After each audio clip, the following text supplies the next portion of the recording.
Allez, salut à vous, c'est Tilt, j'espère que vous avez passé donc un bon début de semaine. On se retrouve en ce mardi, donc 21 septembre, on fait un banc sur le marché crypto, du coup, comme d'habitude. En 9 minutes, on ira parcourir différents assets crypto, surtout indiciels du coup, et on ira forcément parler de la news importante du moment. Allez, j'impose simplement, si vous avez certains soucis au niveau des éléments de langage qui vont être utilisés au cours de cette vidéo, n'hésitez pas à checker du coup ce lexique de trading qui est directement disponible au sein de la description. Alors, effectivement, on peut pas passer à côté de l'annonce, de la crainte autour du coup du géant de l'immobilier Evergrande, hein, qui effectivement du coup a fait décrocher globalement les marchés traditionnels américains, européens, chinois, etc. Forcément un peu partout, ça a un impact, étant donné que la Chine a un lourd impact et très grosse d'un point de vue économique, ça a forcément un impact partout. Et on parle quand même ici de 300 milliards, donc c'est la moitié de Lehman Brothers, mais tout de même, effectivement, si ça s'était amené à faire faillite, ça risquerait tout de même, il risquerait d'y avoir quand même des conséquences assez lourdes d'un point de vue du coup financière et humaine forcément. Donc voilà, on navigue dans cette incertitude de savoir si effectivement il y aura rachat ou pas de la part du coup de l'État entre guillemets chinois, voir si du coup ils vont soutenir ou pas Evergrande. Donc ça c'est effectivement le thème du moment. Donc voilà, on navigue dans cette incertitude. Donc forcément le marché crypto on a pris lui aussi un coup. On peut le voir surtout d'un point de vue 3 jours et surtout daily. Hein. Effectivement on prend du coup moins 8% je crois hier, quelque chose comme ça. Donc session assez violente. De toute façon, moi j'étais pas intéressé par la zone là pour l'achat, hein, donc ça vous le saviez. Donc voilà, j'attendais plus bas. Effectivement, on est venu targeter les zones que je voulais, donc les 40K en fait, hein, 40K qui a été targeté quasiment à la perfection sur le dump nocturne d'ouverture. Mais voilà, pour l'instant ça ne suffit pas. Hein. Voilà, il n'y a rien en fait, hein. Pour l'instant, l'État, on n'a rien du tout. Enfin, j'ai rien pour acheter personnellement. Point de vue 3 jours, bon bah voilà, la candle est quand même assez sale. Hein. La clôture du coup de la 3 jours est assez violente. On reste quand même ici. Finalement, on navigue dans cette zone de neutralité. Voilà, en fait, au mid-range, qui pourrait en l'état plutôt être un support, donc à plutôt l'afficher en bleu finalement, donc c'est ce niveau, hein, qui sert du coup de mid-range. On a un bad range qui se situerait forcément du coup ici. On aurait du coup ici une résistance, première résistance du coup ici en fait en cours de clôture. Ici c'était les anciens supports qui a été maintenant rejeté sur ces niveaux. Et on aurait forcément l'autre résistance, donc un deuxième tracé hein, rouge qui du coup se situerait on va dire aux alentours ici. Hein. Pour pas sur ces niveaux, donc les niveaux de top qui pour l'instant n'est pas du tout c'est pas du tout le thème.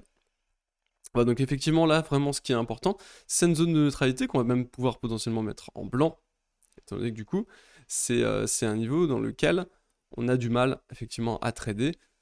Voilà. À part si on a vraiment des très beaux setups dans ce coin, donc c'est-à-dire à minima H4 pour du swing trading qui va aller sur plusieurs semaines, voire 1 ou 2 mois. Il y a peut-être quelque chose à faire parce qu'on est quand même ici dans le Vegas du coup daily qui sert ici effectivement de mid-range, mais étant donné qu'on est dans des ranges, attention au niveau de suivi de tendance dans des ranges, ça veut pas dire grand chose. Très souvent, du coup, les niveaux de suivi de tendance dans des ranges se font prendre en sandwich. Hein, et on a vraiment le cas ici de ce Vegas Daily qui se fait prendre en sandwich par du coup le Bitcoin, dans un sens comme dans l'autre, le réel point de repère qu'on pourrait avoir ici pour du suivi de tendance. Avec billet haussier, c'est effectivement le Vegas 3 jours ici qui a tout de même ici bien réagi sur ces niveaux, en confluence avec le niveau de support qui était du coup celui-ci, qui a du coup tenu.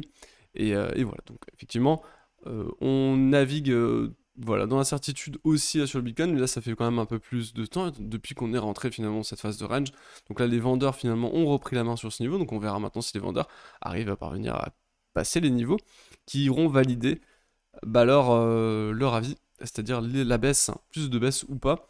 Voilà, donc je pense que ce risque ici de vouloir décrocher sous les 28 000 est un vrai risque, surtout dans le contexte ici macroéconomique dans lequel on se situe. Donc effectivement, si ce scénario n'est pas tenable pour quelqu'un, effectivement, je pense que les scénarios sont à revoir, parce que c'est un scénario qui est tout à fait probable.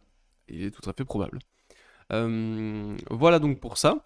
Et du coup, on va essayer de zoomer un petit peu, donc voir un peu ce qui s'est passé. Effectivement, en daily, là, on a une candle ici qui vient de se faire ravaler. Donc pour l'instant, par contre, il reste quand même 8h30. On pourrait très bien la clôturer tout en bas Et on pourrait d'ailleurs aussi tout à fait la clôturer ici et le lendemain l'avaler entièrement à la baisse, un peu à la façon à laquelle on avait du coup défendu ce support, hein, ici, là, qui du coup ici avait été défendu, une journée d'hésitation et derrière avalement quasiment baissier, hein.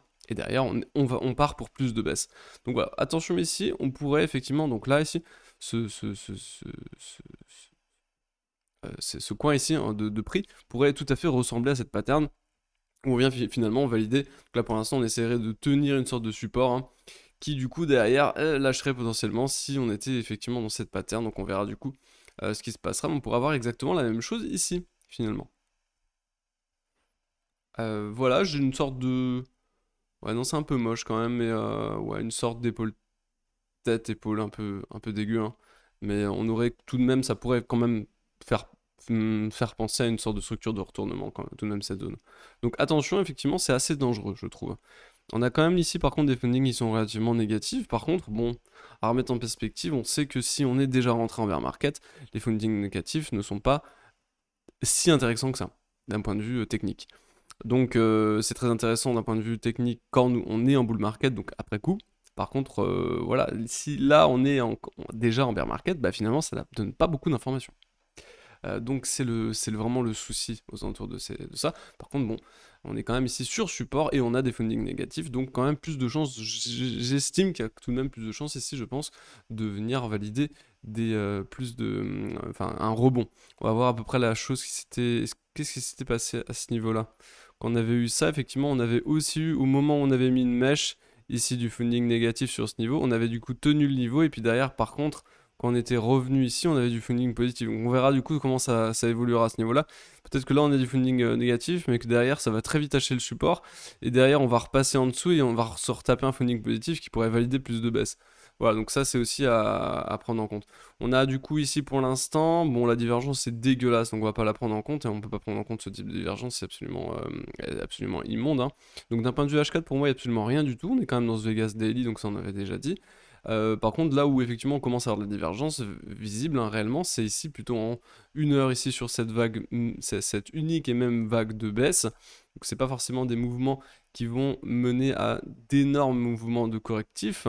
Par contre, j'aimerais bien, par exemple, encore une autre vague, voilà, un deuxième cycle baissier ici qui reviendrait au moins chercher en cours de clôture des points bas, qui mènerait du coup à la divergence d'un point de vue squeeze momentum prix, pour du coup derrière avoir effectivement un cross haussier sur le WT qui vient en fond, et pouvoir là effectivement potentiellement se retourner dans cette zone, casser effectivement ce niveau, et puis aller chercher les zones de pullback, hein, ici 46 000, 46 et 47 000.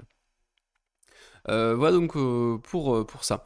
Et on a, voilà, toujours pas oublié, hein, on a tout de même ici ce niveau de gap qui pourrait venir, voilà, il est là, hein, donc hop, il pourrait, on n'est plus très loin maintenant, on était venu ici, hein, on est à 35 000, 35 000, 32 000, voilà, entre 32 et 35 000, c'est le niveau de gap, hein, qui est encore largement targetable.